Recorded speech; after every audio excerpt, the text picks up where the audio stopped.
So this is my presentation, Chasing the Drop for System Change Summit 2025.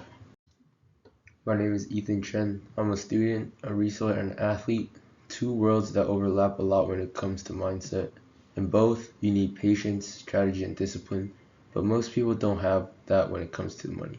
That's what got me thinking about why young people buy what they buy and how easily hype takes over logic.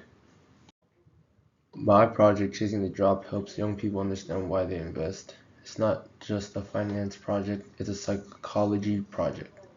Because most young investors don't make mistakes from lack of money, they make mistakes from emotions, from hype, pressure, or comparisons. My goal is to teach young Gen Z to think before spending and to see value beyond price tag. Right now, FOMO, fear of missing out, culture controls how young people spend. People chase what's trending, not what's smart. Fake listings, inflated prices, and scam makes it worse. And because it's emotional, fast decisions, quick dopamine, no one stops to think if the item is actually worth it. The mindset doesn't just waste money, it builds bad habits that follow us later in life. This isn't just a small group of people, it's global. Data shows 70% of Gen Z purchases are influenced by influencers. The collectible market alone is expected to hit $400 billion by 2030. And in Taipei, over half of young investors regret a FOMO purchase. That means this isn't just a spending issue, it's just a generational behavior pattern. This project uses behavioral economics, basically how emotion shapes financial behaviors.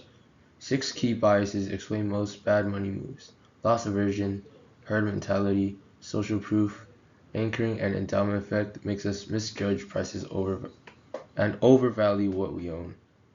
And once you recognize these patterns, you start making slower, smarter, and more confident choices. This project directly supports 3 UN Sustainable Development Goals: SDG 4, quality education, by teaching financial literacy and critical thinking that schools rarely focus on; SDG 8, decent work and economic growth, by encouraging youth entrepreneurship and helping young people turn interests like sneaker resale into sustainable opportunities; and SDG 12, responsible consumption and production, by promoting mindful buying, reducing waste, and fighting the impulse spending driven by hype culture. So the impact isn't just local, it's connected to a bigger one: global movement towards smarter, more sustainable living. So I've mapped out the next year clearly. By mid-2025, I published a toolkit and real-world case study, then consistent content like blogs and podcasts to keep up the conversation. By the end of 2025, I'll run workshops in school and youth clubs. By 2026, expand into collectible markets like art, fashion, or digital assets. This is about building trust and community and not hype.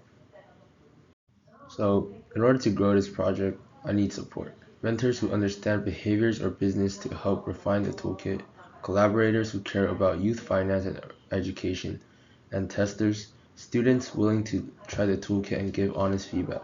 The goal is simple: create a generation that understands value, not just price. Chasing the drop isn't about sneakers, it's about mindset. It's about helping Gen Z slow down, think deeper, and build confidence in how they handle money. Because once we understand why we buy, we stop chasing drops and we start chasing real value. Thank you for listening. I hope you'll consider joining. Here are my contact information and my website.